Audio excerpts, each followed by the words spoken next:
And thanks a lot to David and to Godfrey, to the University, to Belfast, Northern Ireland, to the UK cybersecurity community and ecosystem. I'm very delighted to be invited to be part of this excellent ecosystem.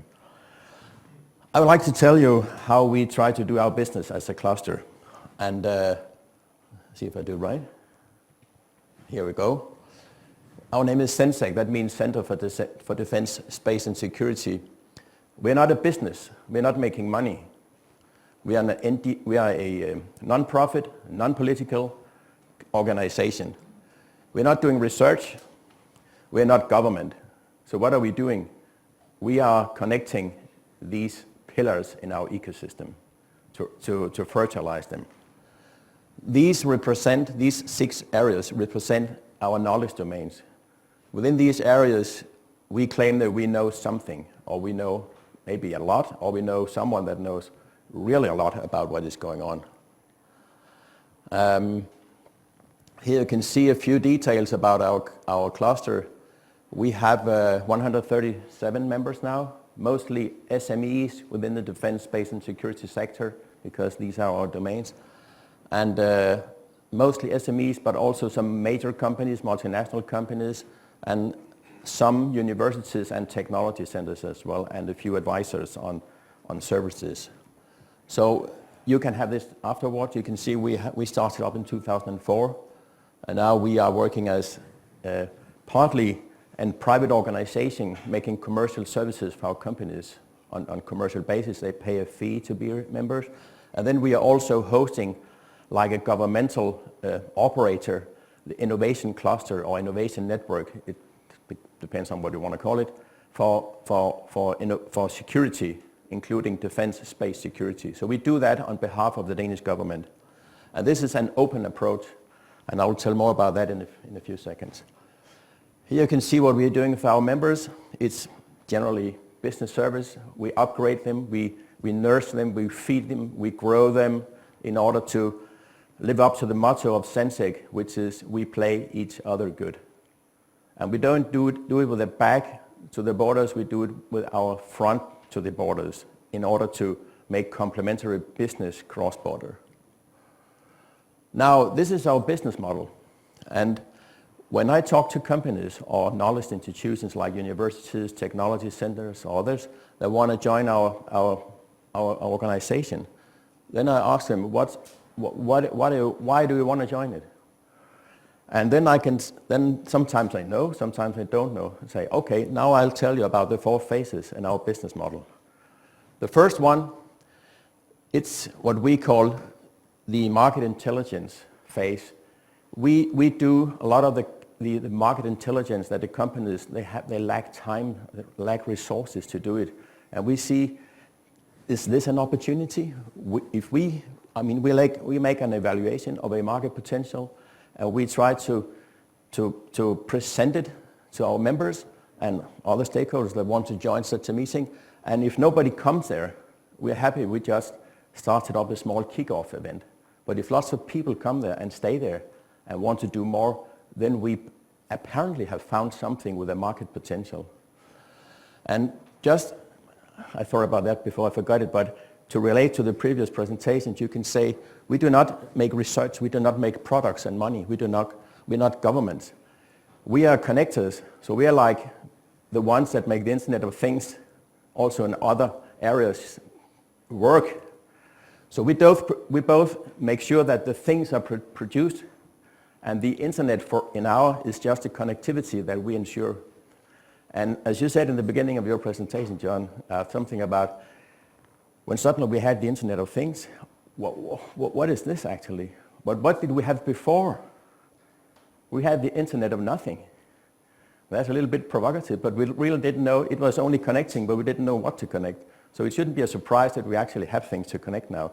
And that's a huge market potential, a huge research potential, both connecting and making things that are connected. So that's a little bit about the philosophy. We connect the opportunities.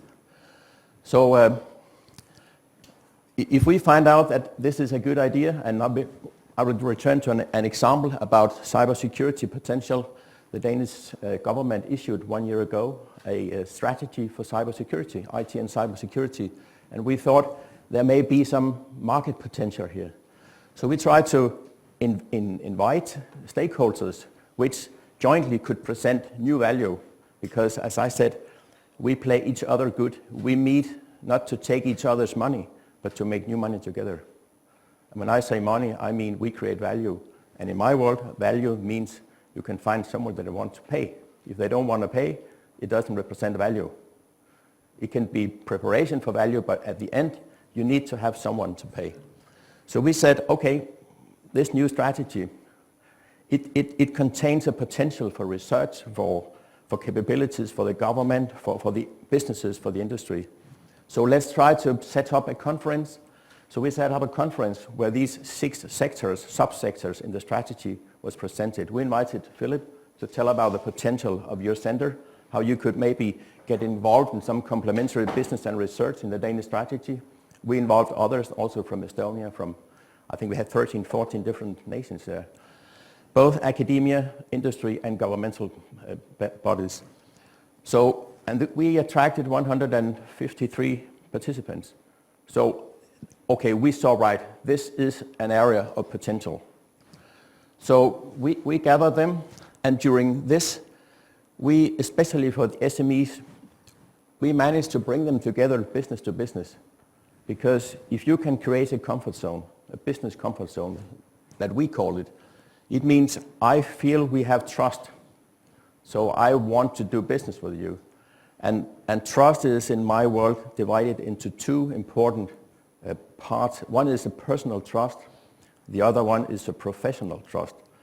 If you have personal trust, then you believe that the one you're talking to will do all he or she can to help you, and you will do the same the other way. It's like in a personal relationship, it's the love part, you can say. Then you have the professional relationship, means you can actually give me the kinds of capabilities I need for my business, and I can give you. But you need to start with a personal trust, otherwise it won't work. Not in our culture, at least. So when it's sometimes hard to bring SMEs along to long-term innovation processes, it actually succeeds very often in these business conference zones when people are gathered.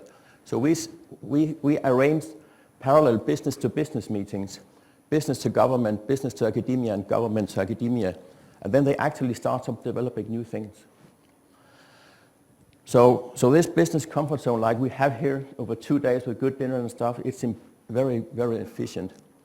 So if they get the right idea, then we say, okay, we try to help you gather in a group, in a kind of business cluster, where you work together, not here in an open dissemination environment, but in a more business-focused, where you want to go for a specific goal, where you create new value. And we can do that based on the grant we have inside our cluster, and we can do it on internal grants if we can find it, or private investors. And then at the end, and that's where the government gets their return of investment, is if we can create new innovative business, and for a community like a university, new research opportunities, but for the government, capabilities.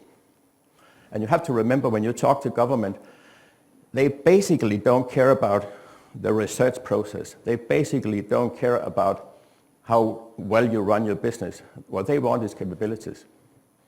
So we have to understand that all the time. So research and business are preconditions for capabilities. So when you are addressing a governmental body, understand, try to work your way backwards, how to serve them with capabilities. So this is extremely important, but it actually works. And then you can see what we often see among SMEs is we see a lot of competitiveness. They don't want to reveal their ideas. So, but this is not because you sometimes tend to see your competitors as part of a zero-sum game.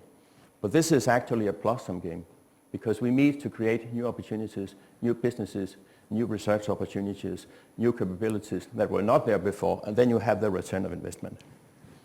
And we are measured on that by the government that pays us. So here's, you can see briefly, we build bridge between knowledge institutions, academia, and business. And then when, a business that take up the research from a university, for instance, if they take it into their production, Then they improve their height of the level of innovation. They improve accordingly their competitiveness. They can produce more at a smaller time, or they can do it at a lower price. That means growth and jobs in this company. Growth and jobs, that means more capabilities for the government. And if you get both growth, jobs and capabilities, that's a happy society. No one is against that. A little bit back to our strategic overview. We have defense, space, security, and today I will only talk about the security part. And you can see we have taken out cybersecurity of the homeland security thing, because cybersecurity as a market is so diversified in itself. Because what's the difference between cybersecurity and cyber defense? What is cyber defense actually? When does cyber war merge into kinetic war? What's the difference? So the market as such is very diversified. So cybersecurity generally in the commercial market is everything that maintains kinds of sustainable, resilient society, especially on the critical infrastructure. But defense, then it's more like a cyber warfare means, and it's a business to government business model. So it's a different approach for the companies and also for the knowledge institutions. The output we deliver is internationalization, like I said.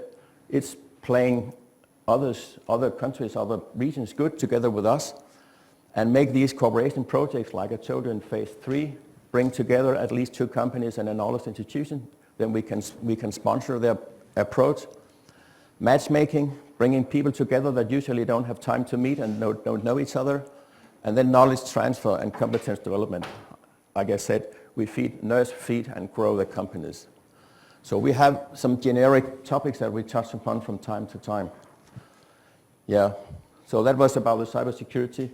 And then I promised to talk a little bit about one thing that is interesting. Denmark is a small country. We have, 1 year ago, we issued this strategy by the government. And it's quite remarkable because it has like a benchmark pattern inside where it divides the issues of cyber in 3 different areas. One is everyday safety for citizens and businesses. It's like an instrumental approach. Then we have better competences, upgrading people to a higher level of knowledge on cyber and awareness. And then a mix called joint efforts.